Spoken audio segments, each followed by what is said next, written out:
Hello students, welcome to CRP academy. CRP একাডেমিতে তোমাদের সকলকে স্বাগত এবং প্রত্যেককে গুড মর্নিং। আমরা আপকামিং ডাব্লিউবি গ্রাম পঞ্চায়েত পরীক্ষাকে লক্ষ্য করে প্রস্তুতি নিচ্ছি এবং আজকে আমরা 13 নম্বর প্র্যাকটিস সেট করব। প্রত্যেকদিন সকাল 7টা থেকে, যদিও আজকের এই ক্লাসটা 8টার সময় আপলোড হচ্ছে, একটু লেটে, তার জন্য সরি। তো আমরা জিকে ক্লাসের প্রশ্নোত্তর প্র্যাকটিস করছি হুবহু কমনযোগ্য প্রশ্নোত্তর নিয়ে। এবং তোমরা জানো তোমাদের গ্রাম পঞ্চায়েত পরীক্ষার যে ভ্যাকেন্সি সেটা কিন্তু বাড়িয়ে দেওয়া হয়েছে। আগে প্রায় 6,000 প্লাস ছিল, এখন সেটা বেড়ে গিয়ে যেমনটা খবর পাওয়া যাচ্ছে প্রায় 11,000-এর কাছে ভ্যাকেন্সি রয়েছে। তো এই পরীক্ষাটাকে টার্গেট করো। অনেক বছর এই পরীক্ষাটির কোনো রকম নিয়োগ হয়নি এবং এই বছর হতে চলেছে। তো খুবই ইম্পর্টেন্ট এই রিক্রুটমেন্ট পরীক্ষাটি এবং এখানে কিন্তু তোমরা টার্গেট করলে, যেহেতু খুব হিউজ সংখ্যক ভ্যাকেন্সি রয়েছে, একটা চান্স রয়েছে তোমাদের চাকরি পাওয়ার। তো যাই হোক, সিআরপি একাডেমির তত্ত্বাবধানে তোমরা পরীক্ষার সেরা প্রস্তুতি এবং গাইডেন্স পাচ্ছ। চ্যানেলে নতুন হয়ে থাকলে চ্যানেলটিকে সাবস্ক্রাইব করো, পাশের বেল আইকনটা প্রেস করো, সাথে টেলিগ্রামে যুক্ত হয়ে যাও। তো দেখো, গুরুত্বপূর্ণ কি কি প্রশ্নোত্তর আজকের এই ক্লাসে রয়েছে সেগুলো এক এক করে দেখবো। প্রথম প্রশ্ন, 1 নম্বর প্রশ্ন, কারেন্ট অ্যাফেয়ার্সের উপর থেকে। ভারতের 100তম রামসার সাইট হিসাবে স্বীকৃতি পেল কোন রাজ্যের জয়প্রকাশ নারায়ণ পক্ষী অভয়ারণ্য? তো প্রশ্নটা ঘুরিয়ে আসতে পারে যে ভারতের 100তম রামসার সাইট হিসাবে স্বীকৃতি পেয়েছে কোন অভয়ারণ্য? তখন সঠিক উত্তর হয়ে যাবে জয়প্রকাশ নারায়ণ পক্ষী অভয়ারণ্য। তো সেটি কোন রাজ্যে অবস্থিত রয়েছে? সঠিক উত্তর হয়ে যাবে অপশন সি, উত্তরপ্রদেশে অবস্থিত রয়েছে। 2 নম্বর প্রশ্ন, প্রথম ভারতীয় হিসাবে নরওয়ে চেস টাইটেল জিতলেন নিচের কোন দাবাড়ু? এটাকে ভিভিআই করবে।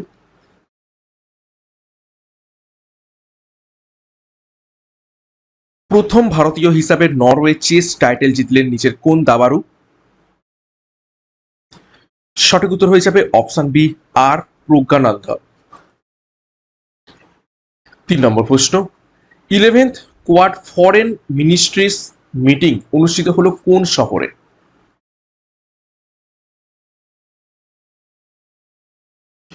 নিচের কোন শহরে 11তম কোয়াড ফরেন মিনিস্ট্রিজ মিটিং অনুষ্ঠিত হলো?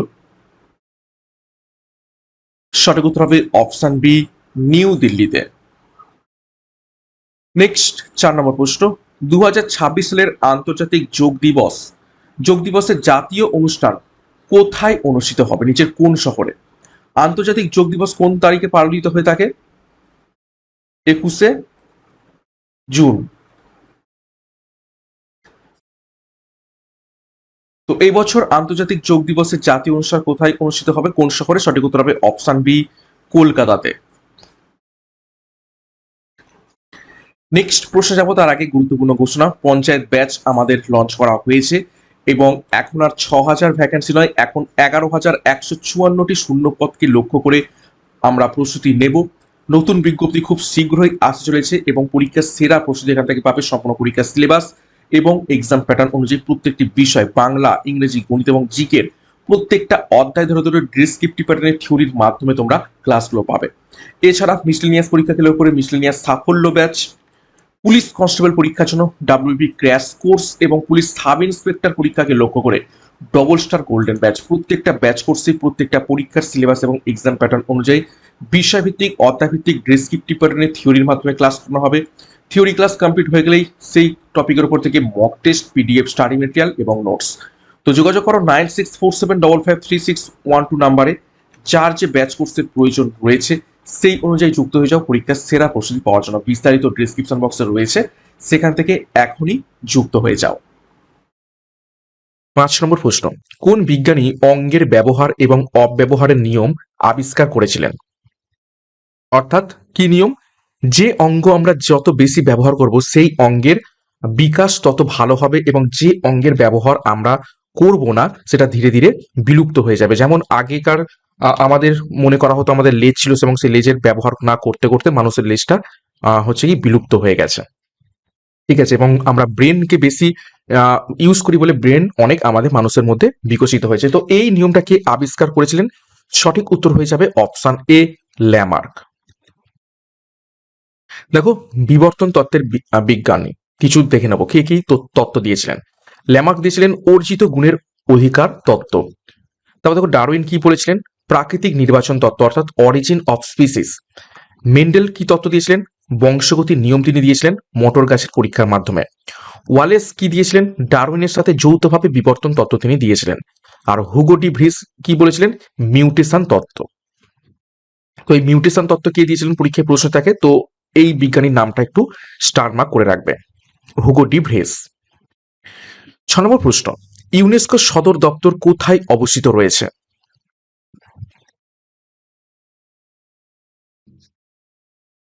সঠিক উত্তর হয়ে যাবে অপশন ডি, প্যারিসে অবস্থিত রয়েছে ইউনেস্কোর সদর দপ্তর।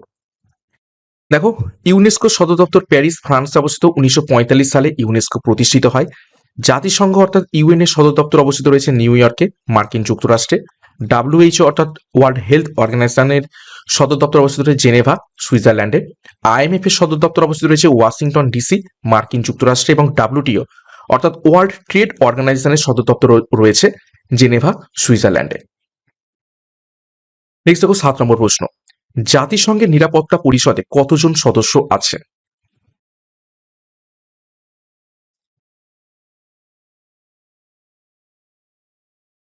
তো সঠিক উত্তর হয়ে যাবে এখান থেকে অপশন ডি, 15 জন নিরাপত্তা পরিষদের সদস্য রয়েছে। ডিটেলস দেখো, নিরাপত্তা পরিষদে 5 জন স্থায়ী এবং 10টি অস্থায়ী দেশ রয়েছে। 5টি স্থায়ী দেশের নাম পরীক্ষায় প্রশ্ন এসে থাকে, সেটা হচ্ছে ইউএস, ইউকে, ফ্রান্স, রাশিয়া এবং চায়না।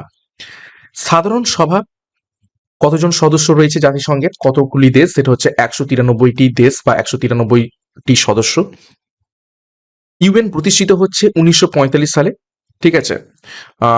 তারপর মহাসচিব দেখো অ্যান্তোনিও গুতারেস, পর্তুগাল থেকে তিনি বিলং করেন, এবং ভেটো ক্ষমতা স্থায়ী সদস্যদের কাছেই থেকে থাকে, অর্থাৎ এই 5টা দেশের কাছে ভেটো ক্ষমতা রয়েছে। 8 নম্বর প্রশ্ন, 1967 সালে নিচের কে ডেপুটি প্রধানমন্ত্রী পদে নিযুক্ত হন? 1967 নিচের কোনজন ডেপুটি প্রধানমন্ত্রী পদে নিযুক্ত হয়েছিলেন? সঠিক উত্তর হবে অপশন বি, মোরারজি দেসাই। 9 নম্বর প্রশ্ন, অর্থ বিল লোকসভায় পাশ হওয়ার পর রাজ্যসভায় পাঠানো হয়, কত দিনের মধ্যে তা লোকসভায় ফেরত পাঠাতে হয়? অর্থ বিল খুবই গুরুত্বপূর্ণ বিল, এবং অনির্দিষ্টকালের জন্য রাজ্যসভা সেটাকে আটকে রাখতে পারে না। তো একটা নির্দিষ্ট দিনক্ষণ বেঁধে দেওয়া হয়েছে কতদিনের মধ্যে লোকসভায় ফেরত পাঠাতে হবে। সঠিক উত্তর হয়ে যাবে এখান থেকে অপশন সি, 14 দিন। ভিভিআই করবে, বেশ কয়েকবার পরীক্ষায় প্রশ্ন এসেছে।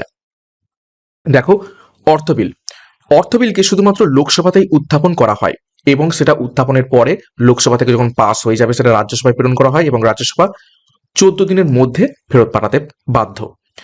সাধারণ বিল যেগুলো রয়েছে সেগুলো উভয় সভাতেই উত্থাপন করা হয়ে থাকে, এবং 6 মাসের মধ্যে ডিসিশন নিতে হয়। সংশোধনী বিল অর্থাৎ অ্যামেন্ডমেন্ট যে বিলগুলো থেকে থাকে সেটা হচ্ছে উভয় সভায় অর্ধেক সদস্যদের সংখ্যাগরিষ্ঠতার মাধ্যমে কি করতে হবে, পাস করতে হবে। যৌথ অধিবেশন আহ্বান করে থাকেন রাষ্ট্রপতি, এবং যৌথ অধিবেশনের যে সভাপতিত্ব কি করে থাকেন, সভাপতিত্ব সেটা করে থাকেন লোকসভার স্পিকার। আর ভেটো ক্ষমতা কার কাছে রয়েছে? রাষ্ট্রপতির কাছে রয়েছে। 10 নম্বর প্রশ্ন, কোন রিটের বিধান অনুসারে উচ্চতর আদালত নিম্নতর আদালত বা কোনো ব্যক্তিকে তার কর্তব্য পালনে বাধ্য করতে পারে? অর্থাৎ নিম্নতর আদালত তার কর্তব্য পালন করছে না বা কোনো ব্যক্তি তার কর্তব্য পালন করছে না, তখন উচ্চতর আদালত সেই নিম্নতর আদালতকে বা সেই ব্যক্তিকে কর্তব্য পালন করতে নির্দেশ দিয়ে থাকেন। তো কোন রিটের মাধ্যমে এই নির্দেশ জারি করে থাকেন? তো সঠিক উত্তর হয়ে যাবে এখান থেকে দেখো অপশন ডি, ম্যান্ডামাস।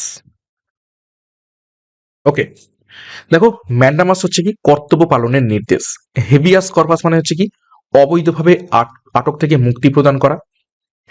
তারপর দেখো প্রহিবিশন, প্রহিবিশন মানে হচ্ছে নিম্ন আদালতকে অধিকারের বাইরে কাজ না করার নির্দেশ, অর্থাৎ কোন নিম্নতর আদালত এমন একটা রায় দিয়ে দিল যে রায়টা তার এখতিয়ারের মধ্যে পড়ে না, তো সেই অধিকারের বাইরে গিয়ে না কাজ করার নির্দেশ দিয়ে থাকে নিম্নতর আদালতকে। সার্টিওরি মানে হচ্ছে নিম্ন আদালতের রায়কে বাতিল করে দেয়া।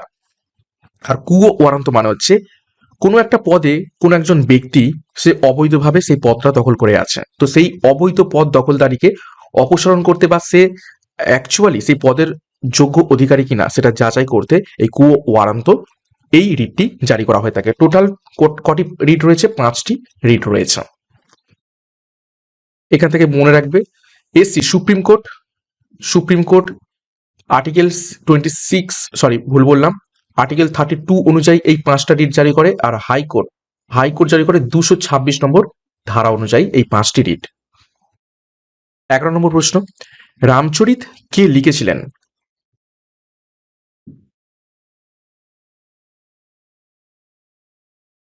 সঠিক উত্তর হয়ে যাবে এখান থেকে, দেখো রামচরিত লিখেছিলেন অপশন এ সন্ধ্যাকর নন্দী। আর রামচরিত মানস কে লিখেছিলেন? তুলসীদাস। ওকে, দেখো রামচরিত লিখেছিলেন সন্ধ্যাকর নন্দী পাল রাজা রামপালের জীবনীর উপর ভিত্তি করে। চর্যাপদ লিখেছেন বৌদ্ধ সহজিয়া কবিতা বা চর্যাপদকে বলা হয়ে থাকে। গীতগোবিন্দ লিখেছেন জয়দেব সংস্কৃত ভাষায়। চৈতন্য চরিতামৃত লিখেছেন কৃষ্ণদাস কবিরাজ। পদাবলী লিখেছেন বিদ্যাপতি মৈথিলি ভাষাতে। 12 নম্বর প্রশ্ন, মহাবীরের উপদেশ সংকলন কোন নামে পরিচিত রয়েছে?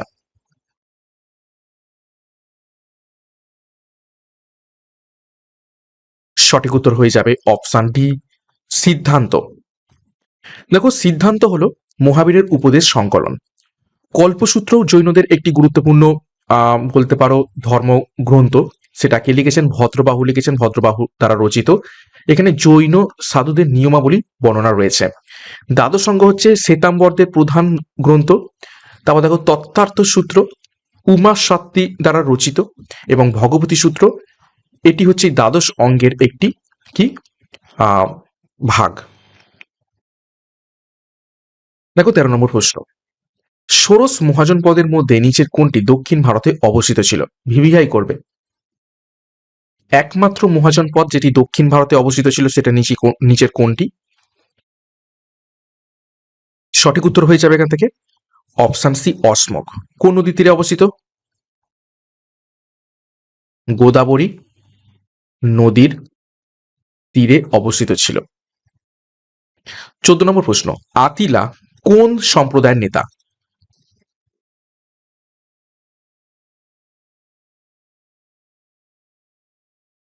সঠিক উত্তর হবে অপশন ডি হুন সম্প্রদায়ের নেতা ছিলেন আতিলা। নেক্সট দেখো 15 নম্বর প্রশ্ন, চন্দ্রগুপ্ত দ্বিতীয় রাজত্বকালে কোন পর্যটক ভারতে এসেছিলেন? এই ধরনের প্রশ্ন বেশ কয়েকবার পরীক্ষাতে এসেছে। কোন পর্যটক কোন রাজার আমলে ভারতবর্ষে আসেন? তো চন্দ্রগুপ্ত দ্বিতীয় বা দ্বিতীয় চন্দ্রগুপ্তের আমলে ভারতবর্ষে এসেছিলেন, দেখো অপশন ডি ফা হিয়েন।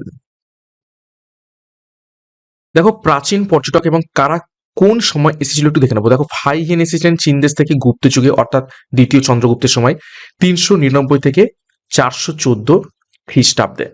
তারপর দেখো হিউয়েন সাং এসেছিলেন চীন দেশ থেকে হর্ষবর্ধনের সময় 630 থেকে 645 খ্রিস্টাব্দে। মেগাস্তিনিস এসেছিলেন গ্রিক দেশ থেকে চন্দ্রগুপ্ত মৌর্যের আমলে 302 খ্রিস্ট, এটা হবে পূর্বাব্দে, ঠিক আছে, খ্রিস্টপূর্বাব্দে। আলবেরুনি এসেছিলেন পার্সিয়ান মোহাম্মদ গাজনবির সাথে 11 শতাব্দীতে। ইবন বতুতা এসেছিলেন মরক্কো থেকে মোহাম্মদ বিন তুগলকের আমলে 1333 এডিতে। 16 নম্বর প্রশ্ন, কোন সালে ক্রিপস মিশন ভারতে আসে?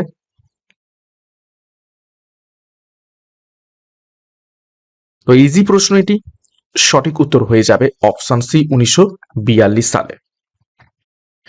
দেখো ক্রিপস মিশন 1942 সালে আসে এবং ডোমিনিয়ন স্ট্যাটাস প্রস্তাব করে। ক্যাবিনেট মিশন আসে 1946 সালে, ভারত বিভাজন পরিকল্পনা করে। ওহাবেল মিশন বা ওহাবেল পরিকল্পনা আসে 1945 সালে, যেখানে সিমলা সম্মেলন সংগঠিত হয়। অগাস্ট অফার 1940 সালে করা হয়ে থাকে যুদ্ধোত্তর সংবিধান রচনার জন্য। কুইট ইন্ডিয়া অর্থাৎ ভারত ছাড় আন্দোলন হয় 1942 সালে গান্ধীর নেতৃত্বে। 17 নম্বর প্রশ্ন, অ্যানি বেসান্ত কোথায় হোম রুল লীগ প্রতিষ্ঠা করেন?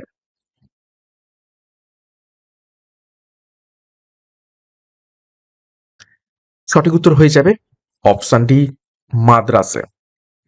দেখো হোম রুল লীগ সম্পর্কে তথ্য দেখবো। অ্যানি বেসান্ত মাদ্রাসে 1916 সালে হোম রুল লীগ প্রতিষ্ঠা করেন, আর বাল গঙ্গাধর তিলক পুনেতে 1916 সালে হোম রুল লীগ প্রতিষ্ঠা করেন। তারপর দেখো থিওসফিক্যাল সোসাইটি প্রতিষ্ঠা করেন অ্যানি বেসান্তের সাথে। অ্যানি বেসান্ত এটা প্রতিষ্ঠা করেছিলেন, এর সাথে সম্পর্কিত। কংগ্রেস সভাপতি অ্যানি বেসান্ত প্রথম হন, প্রথম মহিলা হিসাবে 1917 সালে। কোন অধিবেশন? কলকাতা অধিবেশন। ভারতীয় জাতীয় কংগ্রেসের প্রথম মহিলা সভাপতিকে অ্যানি বেসান্ত। এবং নিউ ইন্ডিয়া এই পত্রিকারটি সম্পাদক কে ছিলেন? Annie Besant. 18 নম্বর প্রশ্ন, সত্যশোধক সমাজ কে প্রতিষ্ঠা করেছিলেন? সঠিক উত্তর হবে অপশন বি, জ্যোতিবা ফুলে। কত সালে প্রতিষ্ঠা করেন? 1873 সালে। দেখো জ্যোতিবা ফুলে সত্যশোধক সমাজ প্রতিষ্ঠা করেন 1873 সালে নিম্নবর্গ উন্নয়নদের জন্য। রাজা রামমোহন রায় ব্রাহ্ম সমাজ প্রতিষ্ঠা করেন 1828 সালে।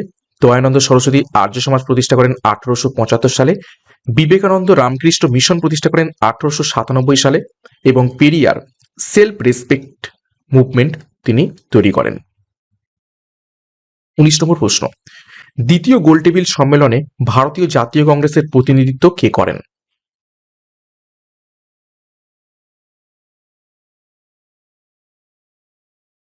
সঠিক উত্তর হয়ে যাবে অপশন সি, মহাত্মা গান্ধী। দেখো গোলটেবিল সম্মেলন সম্পর্কে তথ্য দেখবো। দ্বিতীয় গোলটেবিল বৈঠক হয় 1931 সালে এবং গান্ধী এখানে প্রতিনিধিত্ব করেন। প্রথম যে গোলটেবিল বৈঠকটি হয়েছিল 1930 সালে, সেখানে কংগ্রেস এই বৈঠক বয়কট করে। এবং তৃতীয় যে গোলটেবিল বৈঠকটি হয়েছিল সেটি হয়েছে 1932 সালে, এখানেও কংগ্রেস বয়কট করে। আচ্ছা, গান্ধী আরউইন চুক্তি হয় 1931 সালে সম্মেলনের জন্য, এবং তারপরেই এই গান্ধী দ্বিতীয় গোলটেবিল বৈঠকে যোগ দিতে সম্মতি প্রদান করে। তারপর দেখো কমিউনাল অ্যাওয়ার্ড ঘোষণা হয় 1932 সালে পৃথক নির্বাচন মণ্ডলে দেওয়ার জন্য। 20 নম্বর প্রশ্ন, ইলবার্ট বিল নিচের কোনটির সাথে সম্পর্কিত ছিল?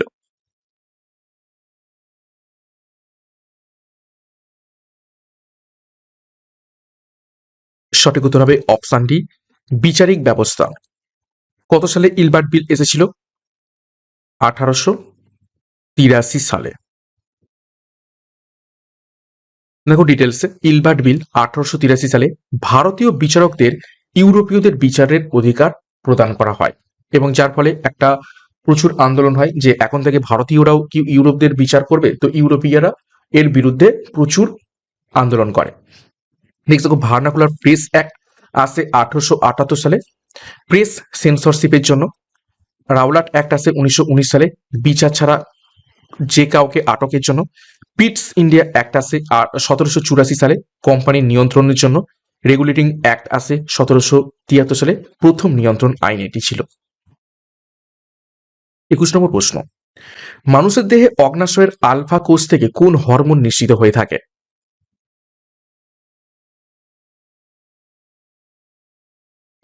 সঠিক উত্তর হবে অপশন ডি, গ্লুকাগন। দেখো ইনসুলিন যে হরমোনটি সেটি বিটা কোষ থেকে নিঃসৃত হয় এবং রক্ত শর্করা কমিয়ে দেয়। গ্লুকাগন আলফা কোষ থেকে নিঃসৃত হয় এবং রক্ত শর্করা এটাকে বাড়িয়ে দেয়। তারপর দেখো সোমাটোস্ট্যাটিন এটা ডেল্টা কোষ থেকে নিঃসৃত হয় এবং অন্য হরমোনকে নিয়ন্ত্রণ করে। অ্যামাইলিন দেখো বিটা কোষ থেকে নিঃসৃত হয় এবং খাদ্য গ্রহণ নিয়ন্ত্রণ করে। আর গ্লুকাগনের অভাবে হাইপোগ্লাইসেমিয়া হতে পারে, অর্থাৎ গ্লুকাগন কমে গেছে, অর্থাৎ রক্তে শর্করা বাড়তে পারছে না, শর্করা কি হবে? কমে যাবে। ঠিক আছে, তো এবং এইটাকে কি বলা হচ্ছে? হাইপোগ্লাইসেমিয়া। 22 নম্বর প্রশ্ন, নিচের কোনটি অ্যালুমিনিয়ামের আকরিক নয়? চারটি অপশন রয়েছে, চারটির মধ্যে থেকে তিনটি অ্যালুমিনিয়ামের আকরিক এবং অন্যটি নয়। তো সেই অন্যটি নিচের কোনটি? সঠিক উত্তর হবে অপশন ডি, ডলোমাইট। দেখো ডলোমাইট হচ্ছে ম্যাগনেসিয়ামের আকরিক, বক্সাইট অ্যালুমিনিয়ামের আকরিক, ক্রায়োলাইটও অ্যালুমিনিয়ামের আকরিক, হেমাটাইট হচ্ছে লোহার আকরিক, এবং চালকোপাইরাইট সেটা হচ্ছে তামার আকরিক। 23, নিচের কোন অ্যাসিডকে অ্যাকোয়া ফর্টিস বলা হয়ে থাকে?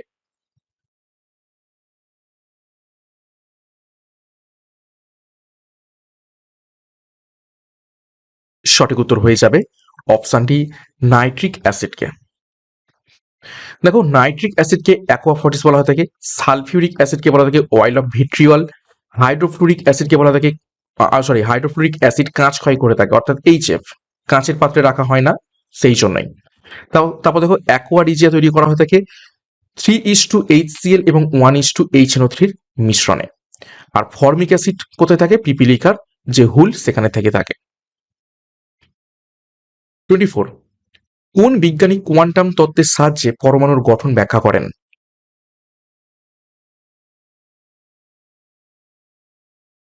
সঠিক উত্তর হবে অপশন এ, নিলস বোর। 25 নম্বর প্রশ্ন, হার্জ কোনটির একক? ইজি প্রশ্ন একদম। সঠিক উত্তর হবে অপশন ডি, ফ্রিকোয়েন্সি, অর্থাৎ কম্পাঙ্কের একক হচ্ছে কি হার্জ। দেখো হার্জ ফ্রিকোয়েন্সির একক, অ্যাম্পিয়ার তড়িৎ প্রবাহর একক, ভোল্ট হচ্ছে ভোল্টেজের একক, জুল শক্তির একক এবং ওয়াট ক্ষমতার একক। 26, নিচের কোনটি তরল থেকে কঠিনে পরিণত হলে আয়তন বাড়ে না?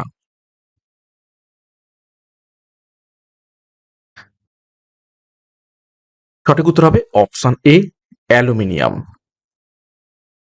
27 দেখো, হাত দিয়ে কোনো জিনিস তোলার সময় হাত কোন শ্রেণীর লিভার হিসাবে কাজ করে থাকে?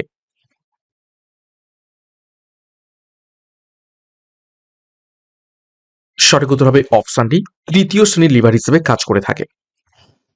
দেখো তৃতীয় শ্রেণীর লিভার কিরকম হয়ে থাকে? লোড এবং এফর্ট ফালক্রামের একই দিকেই থাকে, যেমন ফোরসেপস, ঠিক আছে, লোড এবং এফর্ট ফালক্রামের একই দিকে থাকে। তাও দেখো প্রথমটা কি ফুলক্রামের মাঝে থাকে, ফুলক্রাম মাঝে থাকে, যেমন শীর্ষ, অর্থাৎ যেটাকে আমরা বাংলায় বলে থাকি ওই দোলন, যেটা দুদিকে বসে এদিক ওদিক হয়। আর দ্বিতীয় যে লিভার সেটা হচ্ছে লোড থাকে মাঝে, যেমন নাট ক্র্যাকার। আর হাত কুনি হচ্ছে ফালক্রাম এবং হচ্ছে এটা তৃতীয় শ্রেণীর লিভার হিসেবে কাজ করে থাকে, এবং চিমটিও তৃতীয় শ্রেণীর লিভার। 28, মরীচিকা নিচের কোনটির উদাহরণ?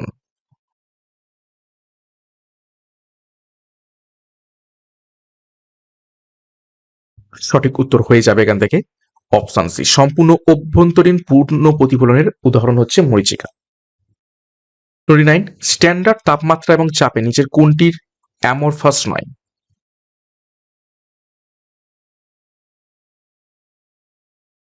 সঠিক উত্তর হবে অপশন ডি, সাধারণ লবণ। 30, নিচের কোনটির গন্ধ পচা মাছের মতো?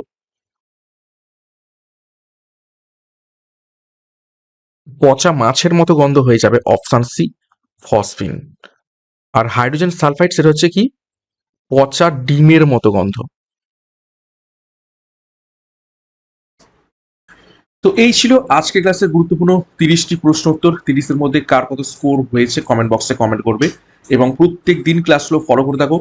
সমস্ত পরীক্ষার জন্যই তোমরা প্রস্তুত হয়ে যাবে, কেননা জিকে তো জিকেই হয়, প্রত্যেকটা পরীক্ষাতেই জিকে এসে থাকে। এবং পঞ্চায়েত পরীক্ষার জন্য ব্যাচ কোর্স আমাদের রয়েছে, যুক্ত হয়ে যাও। 11,154 প্লাস শূন্যপদ এখানে রয়েছে, যেমনটা খবর পাওয়া যাচ্ছে। খুব বেশি সংখ্যক শূন্যপদ, পরীক্ষাটাকে টার্গেট করো। এছাড়া মিসলেনিয়াস পরীক্ষার জন্য মিসলেনিয়াস ব্যাচ কোর্স, পুলিশ কনস্টেবলের জন্য WP ক্র্যাশ কোর্স, এবং এসআই পরীক্ষাকে লক্ষ্য করে ডবল স্টার গোল্ডেন ব্যাচ, সমস্ত ব্যাচ কোর্সই রয়েছে পরীক্ষার জন্য। তো যোগাযোগ করো 9647553612 নম্বরে পরীক্ষার সেরা প্রস্তুতি নেওয়ার জন্য। এবং সিআরপি একাডেমিতে নতুন হয়ে গেলে চ্যানেলকে সাবস্ক্রাইব করো, পাশে বেল আইকনটা প্রেস করো, সাথে টেলিগ্রামে যুক্ত হয়ে যাও। তো আজকের মতো ক্লাসটা এখানে শেষ করছি। প্রত্যেককে all the best, thank you, by.